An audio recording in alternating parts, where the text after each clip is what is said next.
Hey there, Mama, and welcome back to Teach Your Littles at Home. I'm Lauren Brainerd, and I'm so glad you're here for another week of learning with your little one. This week's theme is all about spiders. Now, I know for us moms, spiders might make us want to run the other way, but for our little ones, they are absolutely fascinated by them.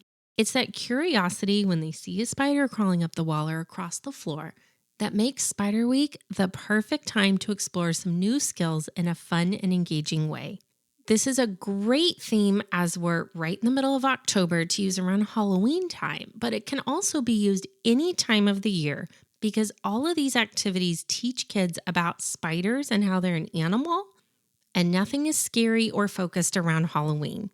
Your toddler is sure to love learning the letter S while they're doing hands-on spider activities, building fine motor skills, learning the letter, and some other literacy skills. And they're also going to be working on math and sensory skills. So here are 5 spider activities to kick off your week next week. Hey there, Mama. I'm Lauren Brainerd, and this is Teach Your Littles at Home. I'm so excited you have tuned in as I share fun and hands-on activities you can use right away to help you play and learn with your little ones. So let's dive right into today's episode so you can make more memories than you ever dreamed of.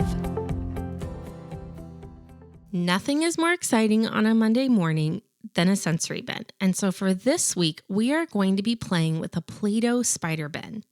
This bin is created to be an invitation for your little one to play. We aren't going to tell our children how to play, but rather we're going to give them a blank slate filled with all the materials they need to play. So to set up this invitation to play with spiders, you are going to take an empty tray, add in a couple different colors of Play-Doh. I like to use black, red, orange, yellow, some pipe cleaners, and some googly eyes. And they are going to use these materials to build their own spiders.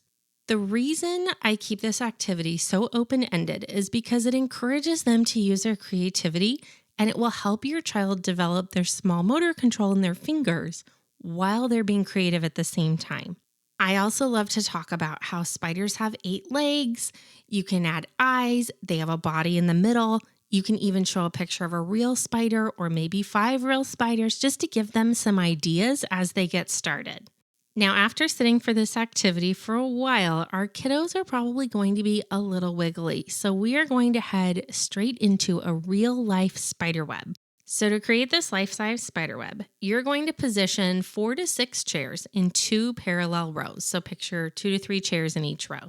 Then you're going to take a roll of white streamers, like we used to use at our birthday parties growing up, and take the streamers and just cross them back and forth between the chairs. This is going to create a spider web maze when you stand at the opening, and then you're going to send your child through the web and see if they can climb through like a spider without breaking the web. Because when a spider goes after a fly or something that gets caught in their web, they don't break each part of the web, they use it to travel. So we can explain to our kids that you can touch the web with your hands or feet, but we don't want to actually break it.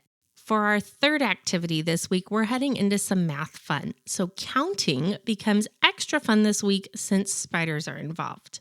You're going to want to print or cut out some small paper spiders or even grab some plastic spiders and have your child count and place the correct number of spiders onto a web. I like to draw one large web and then just change the number that I want them to match. Well, hello there.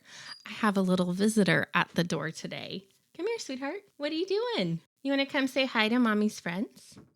We're talking about spiders this week. Can you say hi? Hi. Do you want to learn about some spiders this week? Yes. I hope you enjoyed that little tidbit there. All right, now where were we?